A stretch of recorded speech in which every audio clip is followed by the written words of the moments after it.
Yo, it's ODB, and I want to go over March 98 Truckin and show you guys something I thought was kind of cool. I met John, I believe you say his last name, Llado, L-L-A-D-O.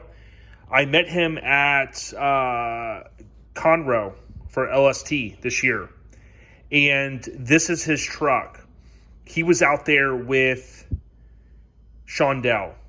Okay, and they came by the booth, chopped it up, bought some stuff, and just kicked it about old times. Now, this is how it started. I was going to go over this issue, which I have probably more than 2 copies. You see 2 copies here. I have a ton of Truckins. I just haven't never really got a chance to organize them. I found this issue, and I said, well, hold on.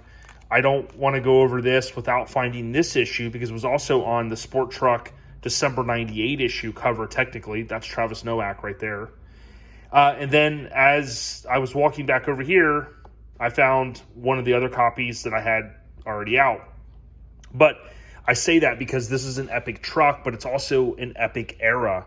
You look at the trucks from, what Brian McCormick and team shot at Truckin during the mid-90s, even late 90s here with March 98. Really some epic stuff. I'm only going to go through this feature here, kind of our shorter series. But again, this is a really cool issue. I used to just stare at this issue. I always loved this truck because, one, it's OBS. I had the Burb. And then this truck has that Phantom grille, man. It's perfect. It's got the graphics, and at first glance, you might think it's a Burb. Of course, if you look there, you see it's got the topper. And it was cool to meet him. You can see there, back in the day, these guys would build these trucks and put for sale. You'll see Stitchcraft, I think, they're on the old school dash. But what I want to do is just go through this feature. I got a bookmark here with an ODB deal.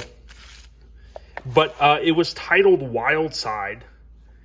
And you see there John Llado, is that how you pronounce it?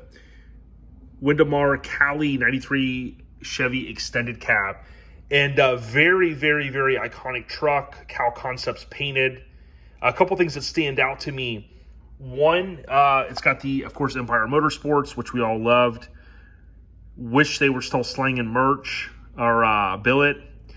You can see this sunroof here, looks like. Stitchcraft. And then check out the roll bar. That always kind of blew my mind. Chrome roll bar through there. You could see the, I guess, aftermarket seats. I love this. In this era, these guys were doing the stereo deals here. You got the tweed, so the sculptured. Of course, the old school dash being a 9.3.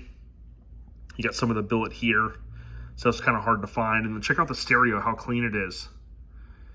B52 is on the amps.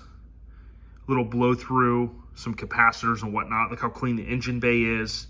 I mean, full-blown show truck. And kind of that earlier Chevy model truck. And then for those that don't know, he was repping RA. So pretty cool. Wild Side. Customizing 101. Or take a lesson from this Chevy. Brian McCormick. Like I said, it was cool to meet him earlier this year. And this was in the era when not all of the pages were color.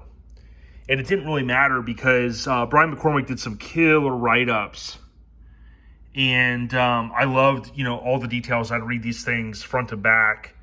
It's how I got a chance to really start understanding and knowing some of the key companies people were using and whatnot. The front grille there, it says Empire Motorsports. Sir Michael's. If you didn't know, Ruben the Booka, he worked at Sir Michael's a little while. Epic times. I'm sure a lot of these guys that built these trucks in this era are going, man, I wish I would have been able to keep it, or I wish I had kept it. Obviously that's a long time, and I think that was it. You knew it was it whenever they put TR right there. That was boom. But pretty cool stuff. And again, if you think about the legacy of this truck, come out of a great era, mid to later 90s, Kal Koncepts paint. One of their little kind of signature deals you saw in a lot of the paint jobs was the checker flag. We saw it on the Look That Kills.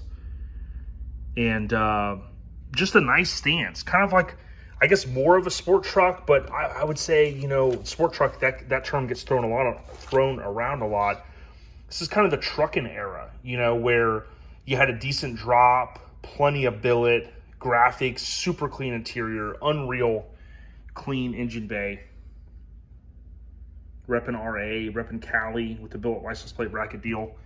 Pretty cool, but again, not only did he get one cover, he technically got two, and I think when I posted this in the past, if I remember correctly, Travis said that that's him rolling. Was that one for show? I believe it was. He still got the license plate, I think, in his garage. Love that truck, those GMC Sierra front ends. Then, of course, you got the Ram behind it, but pretty cool stuff, man. Imagine if you own this and boom, you ended up on two covers. Pretty epic, and I do like how they would do these front three-quarter shots, Brian would a lot, and you didn't even see the whole truck because that other side was kind of cut off, but it gave you the hood, the grill, the side, and of course when they were running models, it all paired up perfectly. But there's also some additional gold in this issue I'm not going to cover right now, but you go to the TOCs, look how many features there were. Check that out. That truck's still around. You had SEMA coverage in here. You also had Nopi. Nopi 97, SEMA 97, Chevy Madness as well. So good stuff, man. I can't thank you guys enough for all the support. And I can't thank the guys that worked at these magazines for so long, man. I'm so glad I kept these. Some have been donated over the course of time. I know Stick hooked me up with this one, and really appreciate it. Stay on the rise. If you're watching this on Friday, have a great weekend. Weather's beautiful. Get out there, work on the truck, go to a show, cruise, do something. We out ya. Peace.